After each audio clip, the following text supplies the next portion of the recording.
हाय हाय हाय काय खाताय? हाय खाताय काय म्हणते त्याला?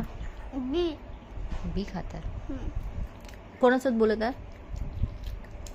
मम्मा फोन लावत बी खाले फोन लावतो. फोन कोणाला लावत आहे?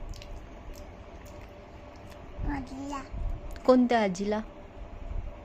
कांदीपाक नांगोरेच्या कांदीपाक नांगोरे राजू बाबाच्या कांदीपाक नांगोरेच्या आईसोबत बोलत आहो. बापरे, क्या दीपक बावनकुळेच्या आईसोबत बोलत आहे. काय नाव आहे आईचं? हॅलो, लागला फोन? काय करताय? नाही लागला. मग बोलला कसं तू? बोलला कसा मग तू? हॅलो, काय करताय? जेवण करताय? ठीक आहे. हाय.